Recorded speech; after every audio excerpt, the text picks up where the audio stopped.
Hey everyone, Sparks back with another Etheria restart video, and I want to talk about the new units that are coming out. Now, I will give you my thoughts on what the units kits actually are, and if I think they're good, or recommended pulls, as well as a couple other things, just my personal opinions on things, and some other cool announcements that we had recently. But mostly what I want to talk about is the fact that we're just getting new units in general. So what do I mean by this? I think that Etheria has some kind of weird issues that I haven't really seen in some other gacha games. And the first one is that we are getting 2 units at a time, okay? The first thing that I thought when I saw this was just like, oh, why? You know, like when we got Yelly, that felt really good. Before, when we initially got our 2 banners of Hoyon and Holden, I didn't really like that either. I was like, why are we getting 2 units at once? The game just launched, and now we get 2 units at the same time. And then we went to only the 1 unit with Yelly, and I was like, okay, this feels better. And now, again, we are getting 2 units at once. So let me tell you why this is, like, not great, right? I mean, I probably don't really need to explain this to you, but, like, having 2 units at a time is just a much bigger burden to try and pull for units. But honestly, it isn't even really about having the currency, because like the pity system is very generous. Like the rate up only has the 1 unit on it, and there's no 50-50. You pity at 80 pulls. Like honestly, that's pretty good. But it's more about just like being able to keep up with that many different units. Like, do we, like as a player, like how quickly are you adapting your account? How quickly is that shifting the potential meta in real-time arena? And it's just a lot of units to just like mentally keep up with and think about like how you're going to either utilize them or integrate them, into your arena teams or combat them in, your opponent's arena teams. And I think it just like, not that we want things to get stale, but I think it's a little too much. Like it's really, really rapid. And I think we got the 1 unit at a time with Yelly because she was a light character, and then they're kind of doing the 2 at a time for RGB. Now, that said, they did say in the recent announcement video that they are going to stabilize at 1 banner every 3 weeks. So if that's really true, if we're getting 1 new banner every 3 weeks from this point forward, that's good. Honestly, that's great. I think that is a totally good rate. So as long as they stick to that and don't start doing these like double banners again, I'll be happy. I mean, honestly, it kind of made me feel like, okay, well, we don't have a weapon gacha in Etheria Restart, but we kind of do because we get 2 units at the same time. It's not as bad because, there are 2 independent things that will function, but still you're having to pull for 2 things if you want all the stuff, right? So anyway, it's good if we're going for the 1 new banner every 3 weeks, and I hope they really do stick with that. Another cool announcement that they made is just some clarification on how equipment swapping works. This has come up a lot in discussions with my own union. Like, does your equipment get frozen? Do they take a snapshot after like the layout phase or whatever? And it turns out it says that your equipment gets snapshotted whenever you put in your teams, okay?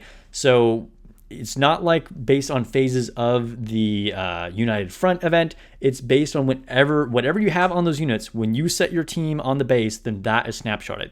So at any point, if you're like still in that layout phase, if you change anything on your units, you're going to want to pull your teams out and put them back in to refresh that. So just keep that in mind. That's a key point. United Front is a major focus for my union at least.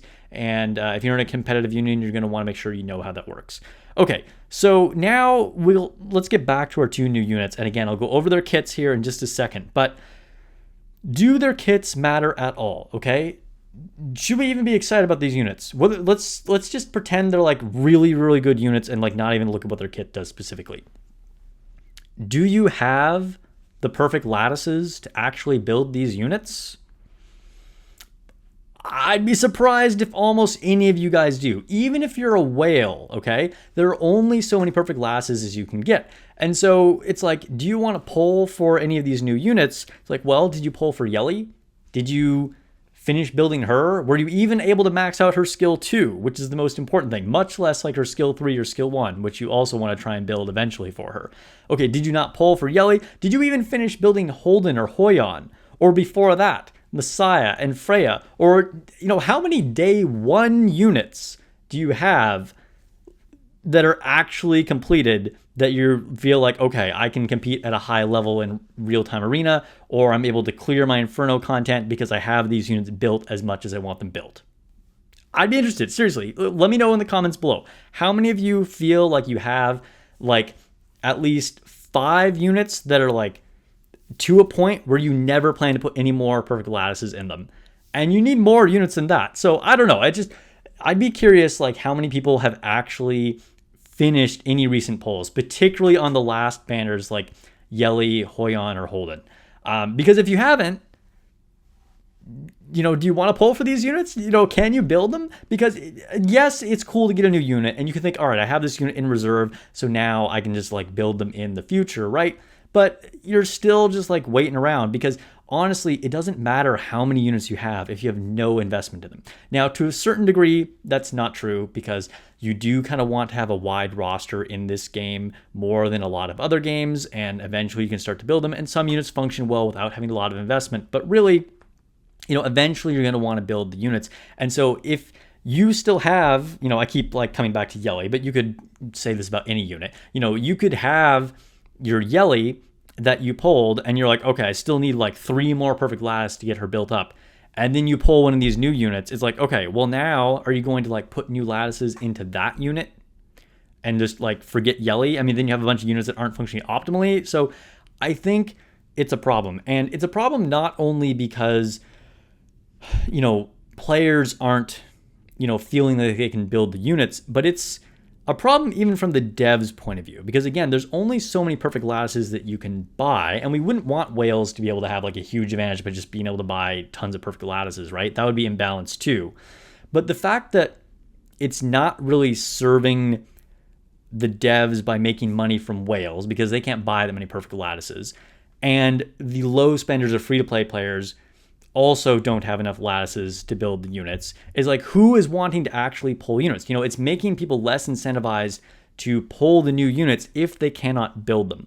So I think regardless of like how much it takes to actually like pull the gacha and get units, if they want to encourage people to pull more or to spend more money to refill their hydro crystals or whatever, they need to give us more perfect lattices. We need more access to perfect lattice. Otherwise, we're just kind of stuck in a bottleneck where, like, why should I be excited about a new unit if I can't even build them? If I haven't even finished the last powerful unit? Because it doesn't do me any good to have like 3 different units that don't have investment. I'd rather have one unit that actually is functioning optimally that I can take into high level content. So let me know. That's kind of like the big thing that I really want to talk about. But now let's take a look at the actual new units and see, just talk a little bit about what their kits do. I'm sure you guys have all seen this before at this point. So like a day ago, they were revealed. Let's take a look at our boy here first.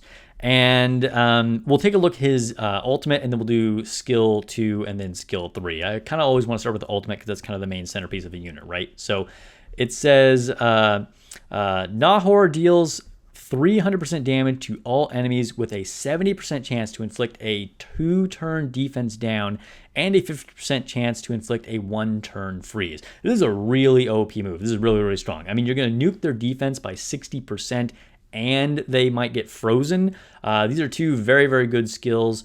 And it's going to hit, what was it? All enemies? Yes, all enemies. This is going to be very, very good in the Doki Doki fight. Because they need to have the crowd control effects on them to deal extra damage. This is going to be good against any bosses that have a lot of defense. It'll be good in PvP. This is definitely a strong, useful skill. His skill 2 says Nahor deals 280% damage to a single enemy with a 70% chance to dispel all buffs from them and inflict 2-turn block, which means they cannot be applied with any buffs. This is a really powerful strip ability. We're still kind of haven't gotten a unit that just like strips buffs from all units, although honestly, I'm kind of hoping they don't do that. Heinrich, of course, was kind of the best stripper we have in the game, but honestly, this feels almost like more reliable. I mean, you can do this on a 3-turn cooldown and a 70% chance you can easily bump this up with some effect accuracy. This is really, really good to just be able to strip buffs off of a powerful boss. In PvP, this is probably less applicable just because it's on one unit, but I could potentially see some use there as well. And then for skill 1, this says Nahor deals 240% damage to a single enemy with a 40% chance to inflict 2-turn defense down. So just more defense down. A solid unit. Honestly, I think this is definitely a good unit.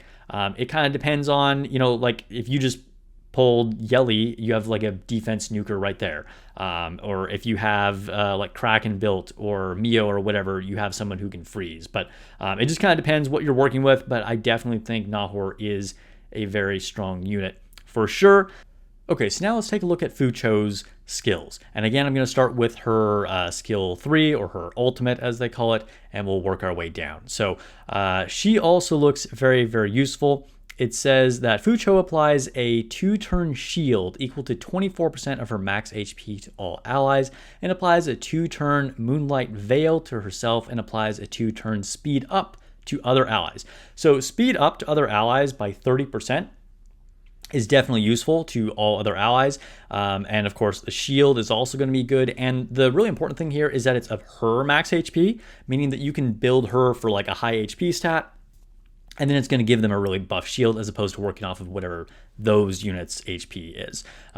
Being a percentage of theirs wouldn't be as good.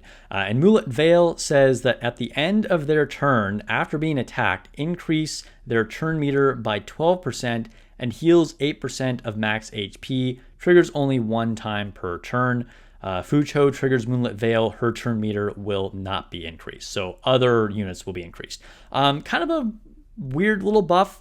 I think this could get useful, particularly if you're fighting stages that have a lot of enemies, again, like Doki Doki, who I also mentioned with our last unit as well.